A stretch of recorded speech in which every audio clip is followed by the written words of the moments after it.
El escritor Sergio Ramírez ha sido reconocido con el Premio Iberoamericano de Letras José Donoso, que lo entrega a la Universidad de Talca. Por eso está de visita en nuestro país y en la Feria Internacional del Libro este fin de semana va a recibir su galardón. Viene desde Nicaragua, su tierra natal. Gracias por estar hoy día, Sergio. Muy amable, muchas gracias. Me decías que habías venido antes a Chile.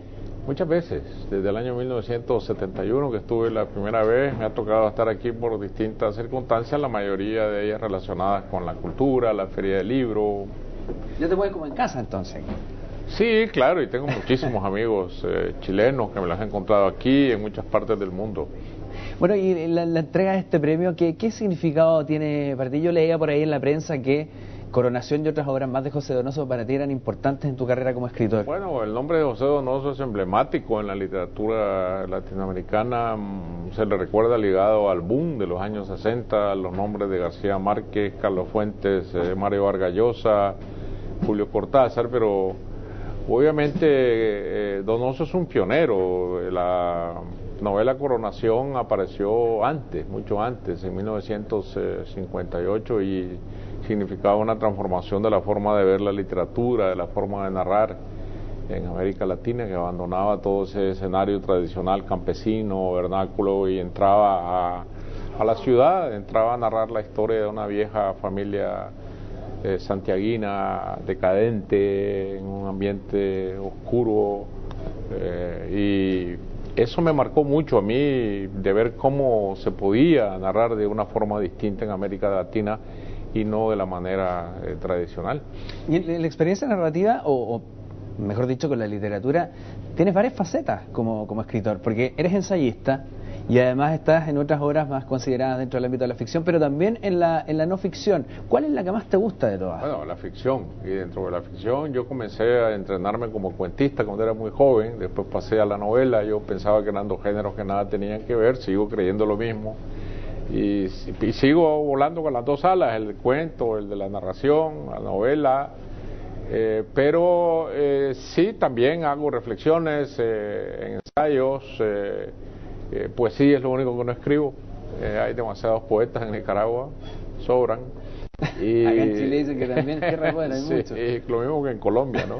Hay una disputa entre los tres países, pero también escribo artículos de prensa, y tengo mi blog, tengo una página de Facebook, estoy al día, es decir, uno tiene siempre que darse un baño de juventud en esto de la literatura. Es que llama la atención, porque en realidad si uno revisa tu biografía, a ver, para aquellos que nos están viendo hoy día y tienen un primer acercamiento con tu figura, periodista, abogado, escritor, pasado en política también. Estuviste en la vicepresidencia de Daniel Ortega cuando era presidente hace 20 años atrás. Hace muchos años atrás, sí. Pero ahora hay una distancia con el nuevo Daniel Ortega, ¿no?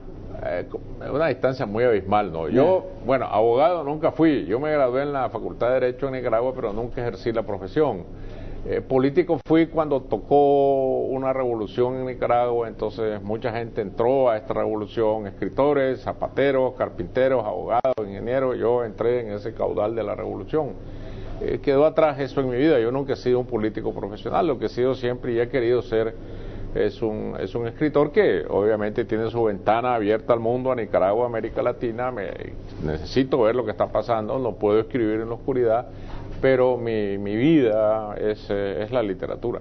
¿Cómo ha influido todo ese bagaje, todo ese caudal que llevas en tus años de profesión o de profesiones en tu escrito, en tu literatura? ¿Hay algunos matices que hayas tomado de estas experiencias? La literatura no es otra cosa que la vida transformada en palabras, ¿no? Entonces las experiencias que uno vive son vitales para lo que se escribe. Si uno va a escribir del amor, pues tiene que haber tenido alguna relación amorosa alguna vez.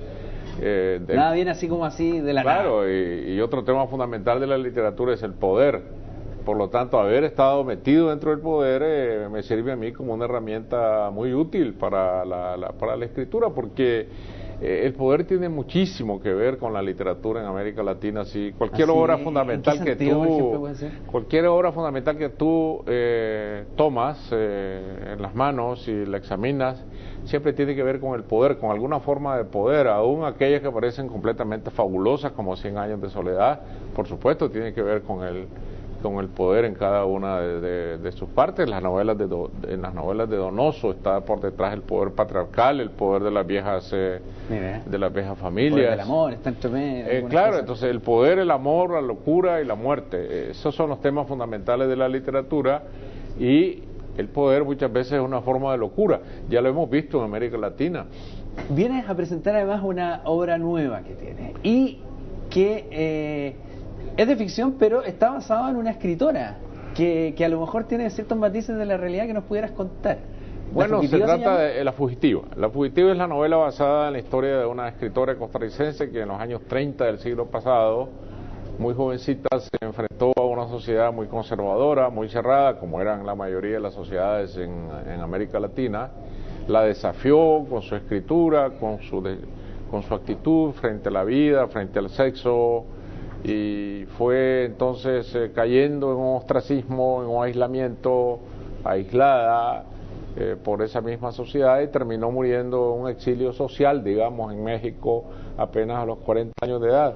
Sé que hay historias de mujeres muy parecidas en toda América Latina, y yo quería tomar este ejemplo para convertirlo en ficción, para convertirlo en novela, y hablar de la historia de esta mujer, y su vida en la estructura de la novela está narrada a 4 voces por otras 4 mujeres que la conocieron, y entonces juntando los 4 testimonios uno puede sacar el retrato de mi personaje, que se llama Amanda Solano.